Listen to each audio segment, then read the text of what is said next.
जय हिंद दोस्तों, welcome to ज्योतिर्मय। दोस्तों, जैसे जैसे दिल्ली का चुनाव पास आता जा रहा है, वैसे वैसे सरगर्मियां बढ़ती जा रही हैं। और जैसे जैसे सरगर्मियां बढ़ रही हैं, आक्रामकता इन लोगों की जिस तरीके से बढ़ रही है, एक चीज कॉमन तौर पर दोनों समूहों में या दोनों ग्रुप्स में दिखाई दे रही है। क्या? कि अगर हम एक तरफ देखें तो हमारे को दिखाई दे रहा है कि कहीं ना कहीं बीजेपी ने भी अपना फ्री वाला पिटारा खोल दिया है। फ्री वाले पिटारे के अंदर वो उसने जो चीजें फ्री देने की बात करी है, वो केजरीवाल से कुछ ना कुछ 21 है, 19 नहीं। अब ये 21 और 19 का मतलब ये है कि भाई केजरीवाल ऑब्वियस सी बात है, फ्री बिजली, फ्री पानी, फ्री वाईफाई की बात कर रहा था। बीजेपी कहती है यार एक काम करो ना, फ्री बिजली हम भी दे देंगे, फ्री वाईफाई हम भी दे देंगे, फ्री पानी हम भी दे देंगे, कैमरे हम भी लगा देंगे। और फिर केजरीवाल कहता है कि महिलाओं को हम 2100 रुपए महीना देंगे। बीजेपी वाले कहते हैं कि भाई तुम 2100 दोगे, हम 2500 दे देंगे। अब सवाल यही उठता है कि अब केजरीवाल के जितने भी फ्री वाले हथियार थे, वो दो कमजोर पड़ गए, तो अब उसने एक कदम आगे बढ़ाया और ये कहा कि दिल्ली में बस जितनी भी है उसमें महिलाओं को हम फ्री में यात्रा करवा रहे हैं, स्टूडेंट्स को फ्री में यात्रा करवा रहे हैं। बीजेपी वाले कहते हैं हम भी वो कंटिन्यू करेंगे और महिलाओं को यहां पर भी फ्री में यात्रा करवाई जाएगी। केजरीवाल का ये दाव भी काउंटर हो गया है। मतलब एक जैसे होता है ना, हमने पुरानी वाली महाभारत देखी थी, एक तीर चलता है, फिर दूसरा तीर चलता है, फिर पहले तीर और दूसरे तीर का वो होता है, फिर दो दो तीर आपस में भिड़ते हैं, फिर दो ऐसे ऐसे करके प्रोसेस लगातार चल रहा है। ऐसे में केजरीवाल ने एक और नया शगुफा छेड़ दिया। अब नया शगुफा ये छेड़ दिया कि भाई देखो, सीधी सी बात है, हम तो दिल्ली मेट्रो में भी छात्रों को 50% किराए में छूट देने की बात कर रहे हैं। अब ये मतलब मुझे समझ में नहीं आया, छात्रों को फ्री में राइड करवाने की बात कर रही है। मुझे ये समझ में नहीं आया कि छात्रों को काउंट कैसे किया जाएगा, या छात्रों को ढूंढा कैसे जाएगा, या छात्रों को पॉइंट आउट कैसे किया जाएगा। और सबसे बड़ी बात ये कि जब बस में फ्री राइड मिल रही है, जब बस में स्टूडेंट्स जो हैं वो फ्री में घूम रहे हैं, जब बस में महिलाएं और स्टूडेंट्स को फ्री में सब चीजें मिल रही हैं, तो मेट्रो को भी इसकी बलि चढ़ाने का मामला फायदा क्या है? जबकि मेट्रो में बसों के मुकाबले ज्यादा भीड़ होती है और ज्यादा बुरी दुर्गति होती है। मेट्रो की तो हालत ऐसी हो रखी है कि कुछ कहने की आती है, और मेट्रो तो वैसे भी लिमिटेड फॉर्म में जाती है। तो मेट्रो की बलि क्यों? तो उसके ऊपर फ्री की राजनीति जब चल रही हो, तो एक के बाद ये बिल्कुल ताश खेल रहे होते हैं, और आपकी मजबूरी होती है कि सामने वाले ने जो भी कार्ड फेंका है उससे बढ़ के कार्ड आपको चलना होता है, आपको चाल चलनी होती है, वरना आप गए, वरना आपको सरेंडर कर जाना पड़ता है। इस समय पर दिल्ली में ये लेवल का जुआ चल रहा है। जब ये सब चीजें चल ही रही हैं, और मेरा ऐसा मानना है कि यहां केजरीवाल बैकफुट पे है। केजरीवाल बैकफुट पे इसलिए है क्योंकि उसने वादे तो पूरे किए, लेकिन जो दिल्ली की दुर्गति करी वो बड़ी इंपॉर्टेंट है। दिल्ली की दुर्गति इतनी बुरी तरीके से कर दी कि लोग इस समय पर केजरीवाल से बहुत ज्यादा परेशान है। अब दुविधा थी, एक तरफ केजरीवाल से हद से ज्यादा परेशान, हद से ज्यादा परेशान, इतने ज्यादा कि आपको क्या बताएं कि भाई कूड़ा हट नहीं रहा है, काम हो नहीं रहा है, बिजली सड़क पानी सब बर्बाद हो रखे हैं। दिल्ली को इतना बदसूरत बना दिया गया है, कुछ कहने की हद नहीं है। पैसा सारा सिर्फ और सिर्फ मार्केटिंग पे झोंका जाता है, पैसा सारा का सारा सिर्फ और सिर्फ एक चीज पर झोंका जाता है कि अखबारों से लेकर मीडिया के अंदर इतना दम जम के पैसा जाना चाहिए कि किसी का और मामला आए ना, किसी और को डिस्कशन हो ना। अब ऐसी सिचुएशन में मुझे एक बात बताइए, जब सारा मीडिया इन्होंने कब्जा लिया, सारा सब कुछ कब्जा कर लिया, तो मुझे सिर्फ इतनी सी बात बता दीजिए कि यहां पर सिचुएशन बहुत इंपॉर्टेंट है। यहां पर जो सारा मीडिया कब्जा लिया, तो ऑब्वियस सी बात है, मीडिया के अंदर तो बुराई कर नहीं सकते, लेकिन लोग जाएं तो जाएं कहां? और मीडिया ऐसा है कि भाई सारा के भाई 550 करोड़ रुपए सालाना का अगर बजट सिर्फ और सिर्फ मीडिया के अंदर खर्च हो रहा है, और मुझे ये समझ में नहीं आ रहा कि दिल्ली की अचीवमेंट गोवा वालों को बता के, या गुजरात वालों को बता के, या राजस्थान वालों को बता के क्या फायदा?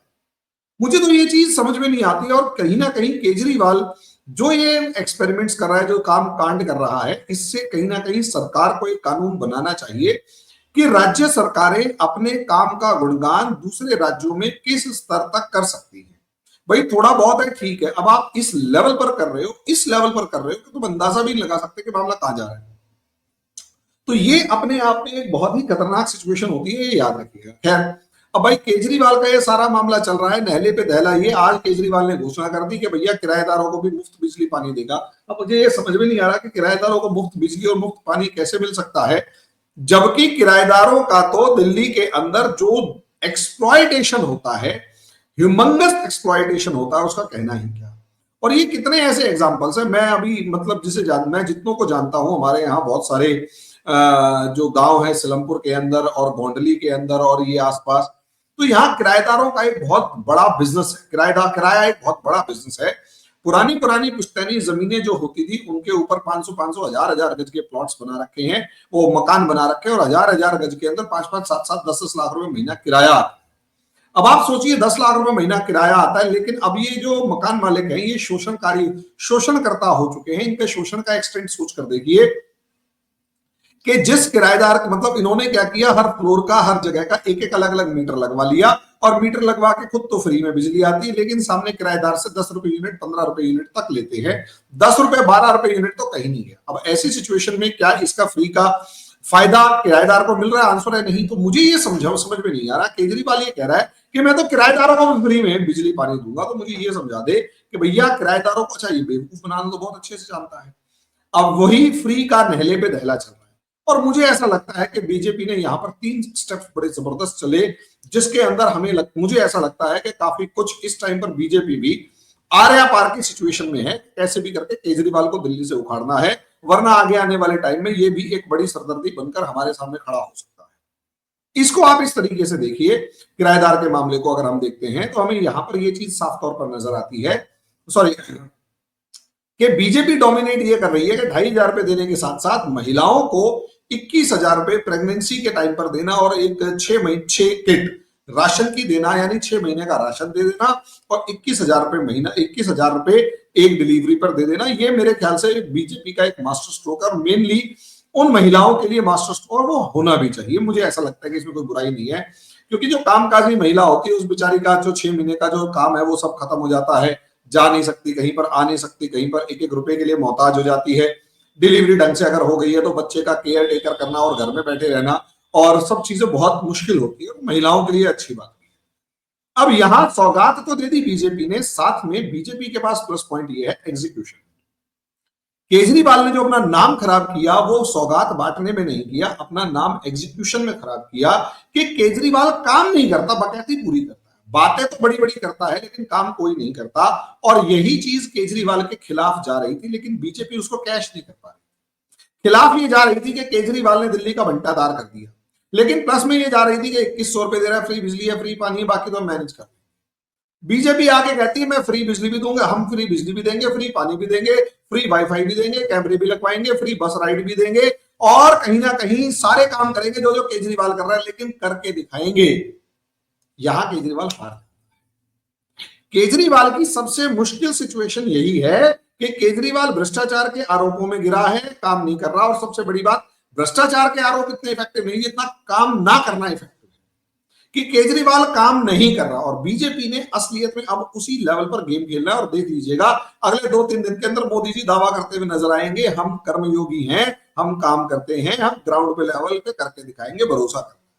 और जैसे ही ये कहा जाएगा, बीजेपी पूरे कहेगी कि हम करके दिखाएंगे, भरोसा करना, तो यहां से अब मामला जो है वो इधर उधर हिलता हुआ नजर आएगा। अब लोगों को लगेगा हाँ, क्योंकि वो जो 15% वोट है ना बीजेपी का, मैं बार बार कह रहा हूं, मुसलमान वोट नहीं देगा ये पक्का है। मुसलमान कांग्रेस और केजरीवाल में बढ़ जाए वही बहुत है। लेकिन इतना याद रखना कि ये जो अब जो वोट पड़ रहा है, ये जो सिचुएशन आएगी, इसके अंदर एक चीज खास तौर पर नजर आएगी हमारे को, और वो ये है कि केजरीवाल यहां पर फंस चुका है।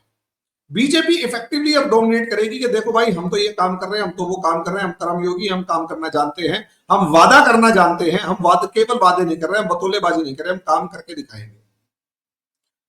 यहां केजरीवाल फंस चुका है, और अब रही सही कसर, एक एफआईआर दर्ज हो चुकी है जिसमें केजरीवाल के नॉमिनेशन के अंदर जो उसने इंफॉर्मेशन दी है वो गलत है।